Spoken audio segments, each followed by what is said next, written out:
Taj Mahal, ou Tejo Mahalaya, qual é a verdadeira história? Este é o mesmo Taj Mahal que é considerado um símbolo do amor de Shah Jahan e Mumtaz Mahal, e dizem que Shah Jahan abriu todo o seu tesouro para construí-lo.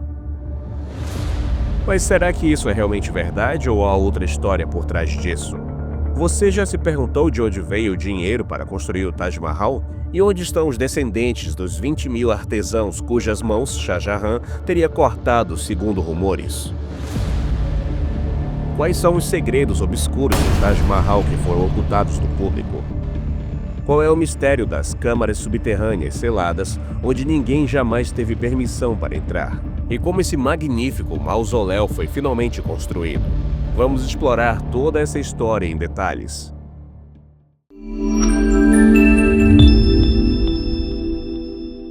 A história começa no ano de 1607. Era o festival de Navroz. O palácio estava repleto de celebrações e o Mena Bazar brilhava com luzes, em meio às roupas coloridas, joias cintilantes e sorrisos alegres das mulheres. Os olhos do príncipe mogol Khurram pararam em uma pequena barraca. Lá, uma jovem mostrava pedras preciosas, cintilantes, aos seus clientes. Seu nome era Arjumand Banu Begum, e no momento em que o príncipe a viu, ele se apaixonou por ela. Arjumand não era uma garota comum. Seu avô, Nizar Ghiyas Beg, havia sido honrado pelo imperador Akbar com o título de Aitimad-ud-Daula, e mais tarde chegou a se tornar o primeiro-ministro da corte real. Sua tia era Nur Jahan Begum, esposa do imperador Jahangir. Por causa disso, quando o príncipe Khurram expressou seu desejo de se casar com Arjumand, o imperador Jahangir concordou alegremente. Assim, em 1607, os dois ficaram noivos, e 5 anos depois, em 10 de maio de 1612, se casaram. Após o casamento, o príncipe Khurram costumava dizer que Arjumand Banu Begum era diferente de todas as outras mulheres da sua época, excepcionalmente bela e graciosa. Então ele deu a ela o nome de Mumtaz Mahal Begum, que significa a mulher escolhida e mais especial do palácio. Ela era mais do que uma esposa para ele. Era sua conselheira e amiga mais próximas. Os dois passavam horas conversando, compartilhando poesia e discutindo os acontecimentos do dia. O tempo passou e em 1628 o príncipe Khurram ascendeu ao trono mogol e ficou conhecido como Shah Jahan. Ao longo de toda essa jornada, Mumtaz permaneceu como sua companheira mais fiel. Shah Jahan confiava tanto nela que lhe concedeu a mais alta honraria do império, o Murs-Uzza, o selo imperial. Sem esse selo, nenhuma ordem real era considerada válida. Em outras palavras, nenhuma decisão importante do império poderia ser aprovada sem a permissão de Mumtaz Mahal. Apesar de ter um poder tão imenso, Mumtaz nunca tentou controlar a política. Ela gostava muito mais de estar com Shah Jahan, assistindo a combates de elefantes e exibições de guerra reais na corte. Relatos históricos e cartas reais revelam que Shah Jahan frequentemente aceitava seus conselhos em assuntos relacionados ao império e à família. Assim, 19 anos de felicidade se passaram. Então, em 1631, apenas 3 anos após Shah Jahan se tornar imperador, Shah Jahan Lodi se revoltou. Para reprimir a rebelião, Shah Jahan marchou com seu exército em direção a Deccan. Mumtaz Mahal o acompanhou apesar de estar grávida. Ela já havia engravidado 13 vezes antes, mas apenas 6 de seus filhos haviam sobrevivido. Essas gestações repetidas afetam significativamente sua saúde. Além das obrigações reais, viagens, cerimônias e pressões da vida na corte, ela tinha pouco tempo para descansar ou se recuperar. A caravana real chegou a Burhanpur, e durante a sua estadia em 16 de junho de 1631, Mumtaz deu à luz a uma filha dentro do acampamento militar. No início tudo parecia bem, mas aos poucos a condição dela começou a piorar. Assim que Shah Jahan soube disso, correu para o lado dela, mas na manhã de 17 de junho, Mumtaz Mahal faleceu nos braços do imperador. Após a morte dela, Shah Jahan chorou em sua tenda por 8 dias seguidos. Seus olhos ficaram tão enfraquecidos de tanto chorar que ele não conseguia mais enxergar claramente sem óculos. Durante 2 anos ele deixou de ouvir música, não usava joias, evitava roupas e perfumes reais. Era como se toda a cor tivesse desaparecido da sua vida. Ele também se afastou do mundo político. Um dia ele declarou que, desde a morte de Mumtaz, não tocaria em nenhum dos pertences dela até que fosse construído um mausoléu digno de sua memória. Inicialmente, Mumtaz foi enterrada temporariamente em Burhanpur, dentro do Jardim Zainabad. 6 meses depois, em dezembro de 1631, seu corpo foi transferido para Agra.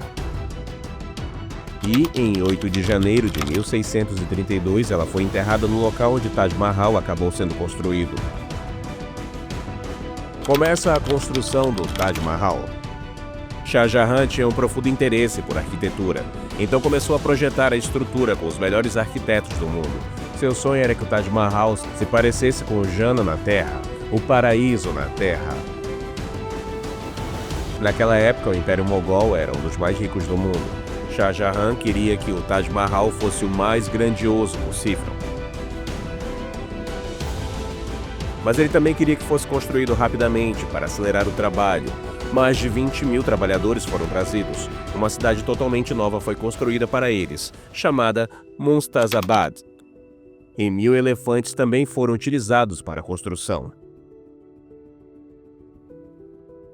Para construir o Taj Mahal, não só os melhores artesãos da Índia trabalharam, mas também mestres artistas de diferentes partes do mundo contribuíram com suas habilidades únicas. A maioria dos trabalhadores e artesãos era do norte da Índia, mas vários especialistas foram trazidos da Pérsia, Bukhara, Samarcanda e do Império Otomano. Este foi o maior projeto real da época, por isso Shah Jahan desejava que as melhores obras de arte do mundo estivessem representadas neste monumento. O principal arquiteto de todo este projeto foi Ustad Ahmad Lahori, considerado o maior arquiteto mogol de sua época. Ele foi responsável por todo o planejamento, projeto estrutural, arquitetura da cúpula e supervisão diária do Taj Mahal. Assim, a construção do Taj Mahal começou em 1632. Mas a grande questão era como uma estrutura de mármore tão grande poderia ficar de pé nas margens macias do rio Yamuna. Se o edifício fosse erguido diretamente no solo, ele afundaria lentamente no terreno. Os engenheiros enfrentavam agora o seu maior desafio: como estabilizar o terreno. Para isso, eles criaram uma solução engenhosa. Cravaram centenas de milhares de pilares de madeira profundamente no solo. Esses pilares de madeira formavam algo como uma floresta subterrânea. Isso proporcionou uma base extremamente sólida para o Taj Mahal. Mas aqui vem a parte mais interessante.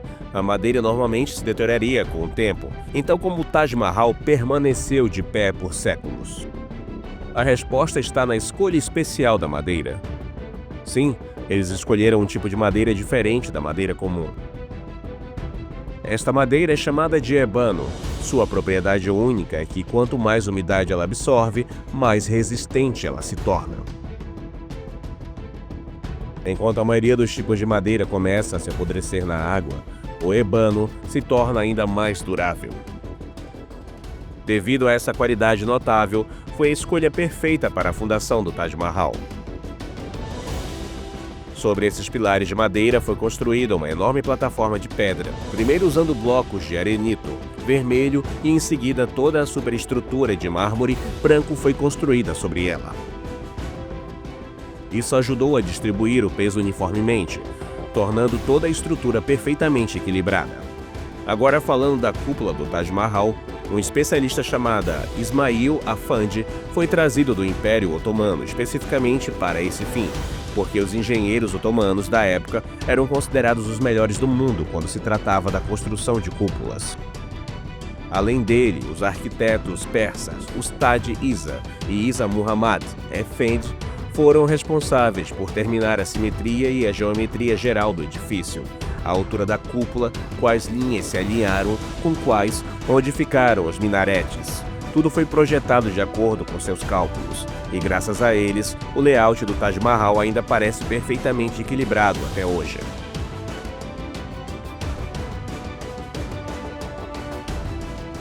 O brilho dessa simetria também pode ser visto nos 4 minaretes que circundam o mausoléu.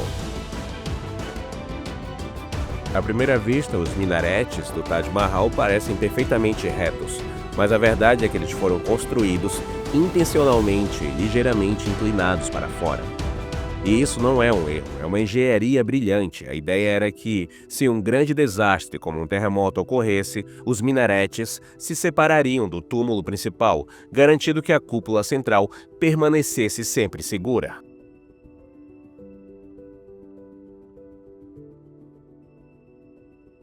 Mas a história não termina aqui. Os arquitetos não pensaram apenas na segurança, eles também superaram as ilusões ópticas naturais do olho humano. Sim, se os minaretes tivessem sido construídos completamente retos, dariam a impressão de se inclinar para dentro quando vistos à distância. Isso acontece devido à forma como funciona a perspectiva do olho humano. Para neutralizar essa ilusão, os arquitetos inclinaram intencionalmente os minaretes ligeiramente para fora, garantindo que toda a estrutura parecesse perfeitamente reta, limpa e simétrica de todos os ângulos. Outra pessoa fundamental neste trabalho foi Puro, responsável por supervisionar todo o layout e arquitetura, garantindo que o projeto criado no papel fosse executado com precisão no terreno. Além dele, Kazim Khan, de Lahore, especialista em trabalhos em ouro, criou decorações douradas extremamente delicadas para certas partes do monumento. Você deve ter notado as belas flores, trepadeiras e incrustações de pedras preciosas no mármore. A maior parte disso foi feita por Chirangi Lal de Delhi e toda a sua equipe. Eles eram mestres em escultura e incrustação. Sob sua supervisão, pedras preciosas eram lapidadas até ficarem finas como um fio de cabelo.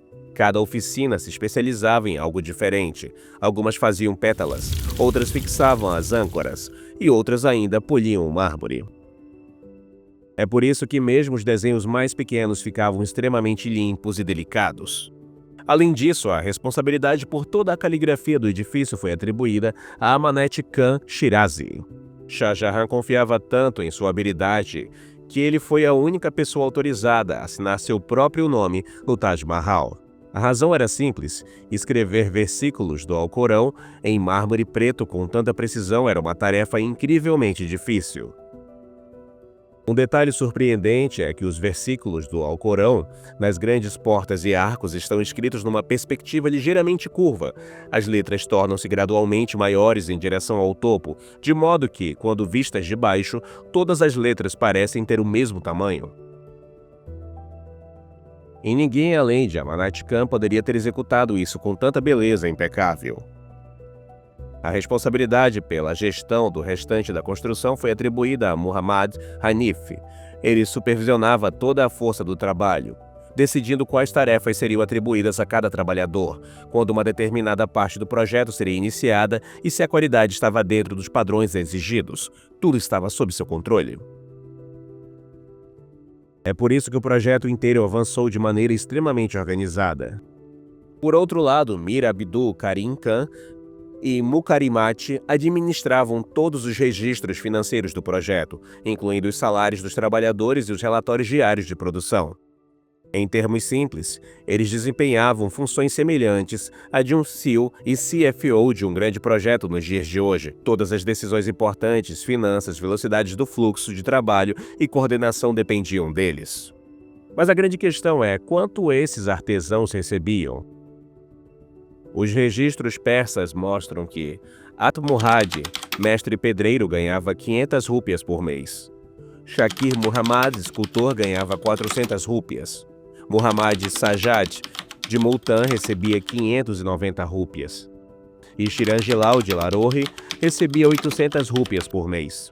Naquela época, um salário mensal de 500 a 800 rúpias equivalia a 20 a 48 lakhs de rúpias no valor atual.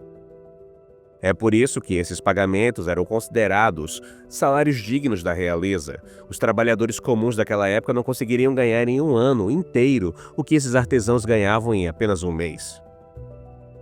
Esses altos salários mostram claramente o alto nível de qualificação dos trabalhadores do Taj Mahal. Sua habilidade artística era tão precisa e perfeita que cada parte do Taj Mahal parece uniformemente bela. O mausoléu de Mumtaz Mahal é considerado o coração do Taj Mahal, pois foi construído exatamente no centro de todo o complexo. É tão simétrico que, se fosse cortado ao meio, ambos os lados pareceriam imagens espelhadas perfeitas.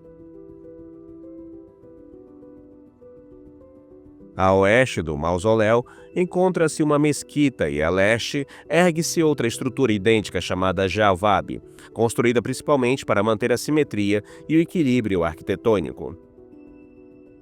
Entre essas estruturas está o Jardim Chahbag, projetado ao longo do eixo central. Os canais de água e as fontes do jardim costumam criar reflexos tão impressionantes que, às vezes, o Taj Mahal realmente parece um paraíso na Terra. Mas deixa eu te contar um segredo. Por mais brilhante e branco que o Taj Mahal pareça por fora, por dentro ele é surpreendentemente escuro. Como a maioria das pessoas acredita, essa estrutura toda não é feita de mármore maciço. Na realidade, suas paredes são feitas de tijolos vermelhos, que foram preparados no local, pois o transporte de tijolos pesados por longas distâncias não era possível naquela época. Mas a questão é, como esses tijolos eram unidos se o cimento ainda não existia naquela época? Na verdade, era preparada uma pasta misturando xarope de jagiri, água de belgiri, fruto bael, juta e cancã, nódulos de cal. Essa mistura era considerada o agente cimentador mais perfeito da época.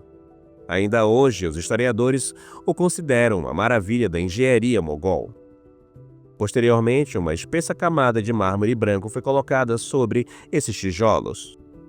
Os maiores blocos de mármore vieram de Makrana, no Rajastão, a cerca de 400 quilômetros de Agra. Além disso, o mármore também era importado da China, Tibete, Afeganistão, Sri Lanka e Península Arábica. Os imperadores mogóis selecionavam as pedras mais especiais, raras e duráveis de lugares distantes para que a estrutura pudesse durar séculos. Para a construção e decoração do Taj Mahal foram utilizadas 3 tipos de pedras: arenito vermelho, chamado de sangue e surque; mármore preto, chamado de sangue e musa; mármore branco, chamado de sangue e rukam. A pedra vermelha veio de locais próximos, como Fatehpur Sikri, Tampur e Pampur, enquanto o mármore branco foi obtido de Makrana. O contrato original, que contém o registro completo das compras de mármore, ainda hoje se encontra preservado no Museu Taj. Pedras semi-preciosas eram trazidas de regiões muito distantes, como o Tibete e o Sri Lanka, e algumas até mesmo de Jaisalmer. Essas pedras eram usadas principalmente para trabalhos de construção floral e de videiras conhecidas como pietra dura. Os registros persas também mencionam uma lista dessas pedras, incluindo Aki, Lavard, Monga, Sulamani, Lasania, Taran, Ajuba, Yashab, Pitunia e Maknates. No geral, cada parte do Taj Mahal foi trabalhada com tanta precisão que o monumento só ficou pronto 22 anos depois, em 1648. Despesas totais para construir o Taj Mahal. Mas surge a pergunta: quanto dinheiro foi realmente gasto para construir o Taj Mahal? A resposta não é tão difícil quanto parece, pois todas as despesas relacionadas ao Taj Mahal foram cuidadosamente registradas em documentos persas. Existem detalhes escritos de todas as transações entre o gerente do local e os artesãos que vieram de regiões distantes. Com base nesses registros, o custo total da construção do Taj Mahal foi de 4 crore, 18 lakh, 48.426 rúpias naquela época. Toda essa contabilidade foi meticulosamente mantida por Lala Rudra Das, e as maiores despesas foram com pedras e salários dos trabalhadores. Além disso, o custo de cada estrutura importante dentro do complexo do Taj Mahal foi calculado separadamente. Por exemplo, a despesa com a base de mármore e os 4 minaretes foi de 5.177.674 rúpias. E o custo do túmulo principal foi de 5.345.361 rúpias. No total foram incorridos cerca de 50 tipos diferentes de despesas durante a construção do Taj Mahal, o que levou o custo total para 4 crore, 18 lakh, 48.426 rúpias. Durante o período mogol, uma rúpia continha aproximadamente 11,66 gramas de prata. Se compararmos o custo com base apenas no valor atual da prata, então 4 crore, 18 lakh, 48.426 rúpias equivaleriam a cerca de 8.200 crore rúpias hoje. Mas além das rúpias, a construção do Taj Mahal também utilizou 466 quilos de ouro do Tesouro Real. Hoje o preço de 1 quilo de ouro é de cerca de 1,25 crore de rúpias, portanto o valor desse ouro seria de aproximadamente 580 a 585 crore de rúpias. Se combinarmos ambos os custos, o valor da rúpia baseado na prata e ouro, o total chega a aproximadamente 87,85 bilhões de rúpias. Uma das alegações mais discutidas sobre o Taj Mahal é que Shah Jahan cortou as mãos dos 20 mil artesãos que o construíram, para que ninguém pudesse criar outro monumento como o Taj Mahal. Mas isso não passa de um mito. De acordo com o historiador Raj Kishore, após a conclusão da construção do Taj Mahal, Shah Jahan prometeu aos artesãos que eles nunca seriam forçados a trabalhar pelo resto da vida. Ele também garantiu que eles receberiam um salário vitalício.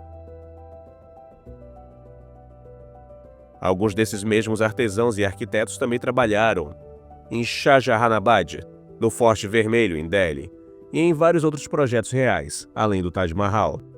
Os desenhos florais, as delicadas esculturas e os intricados padrões do teto dentro do Forte Vermelho foram criados pelos mesmos artesãos que anteriormente trabalharam no Taj Mahal. Shah Jahan instalou esses artesãos em Tajganj, em Angra, razão pela qual os descendentes desses trabalhadores ainda vivem lá hoje. Outra crença popular sobre o Taj Mahal é que Shah Jahan queria construir um Taj Mahal preto idêntico ao branco, como uma imagem espelhada do dia e da noite. Algumas pessoas dizem que até mesmo sua fundação foi estabelecida, mas muitos historiadores consideram isso um mito completo. Após a conclusão do Taj Mahal, Shah Jahan costumava visitar o mausoléu e passar horas sentadas perto dele, relembrando Mumtaz Mahal. Mas em 1658, seu filho, Aurangzeb, organizou um golpe e tomou o trono e aprisionou Shah Jahan no Forte de Angra. Como Shah Jahan não podia mais sair, ele contemplava o Taj Mahal todos os dias pela janela do seu quarto. Isso continuou por 8 longos anos. Finalmente, em janeiro de 1666, Shah Jahan deu seu último suspiro em cativeiro. Após sua morte, ele foi enterrado ao lado de Mumtaz Mahal, dentro do próprio Taj Mahal. Em 1983, a Unesco incluiu o Taj Mahal na lista do Patrimônio Mundial, reconhecendo-o oficialmente como uma das 7 maravilhas do mundo. Hoje, o Taj Mahal é a atração turística mais visitada da Índia, atraindo visitantes do mundo inteiro. Em apenas 5 anos após 2020, o Taj Mahal gerou cerca de 297 crore, apenas com a venda de ingressos. Isso dá uma ideia de quantas pessoas o visitam todos os anos. No entanto, sob o Taj Mahal, existem várias salas das quais ninguém jamais entrou. Isso levanta uma questão como: que segredo está escondido dentro dessas salas seladas? A resposta é, na verdade, muito simples. Essas salas foram construídas para reforçar a fundação do Taj Mahal. São grandes salões vazios, cuja finalidade é distribuir uniformemente o peso enorme de toda a estrutura, para que a carga fique devidamente equilibrada no solo. A outra razão prática para essas salas: controlar o fluxo de ar e a umidade. Não apenas o Taj Mahal, mas muitos edifícios antigos mongóis têm passagens subterrâneas semelhantes para que o ar possa circular e a umidade não se acumule dentro das paredes. O Taj Mahal foi construído com profunda reflexão e planejamento a longo prazo. Apesar disso, hoje ele enfrenta sérias ameaças, sendo a maior delas a poluição. Os produtos químicos presentes no ar estão lentamente diminuindo o brilho do mármore. É por isso que a superfície de mármore é limpa periodicamente. Ao mesmo tempo, certas regras foram criadas para os visitantes a fim de garantir que o Taj Mahal permaneça tão bonito e mágico para as gerações futuras, quanto era na época de Shah Jahan e Mumtaz Mahal.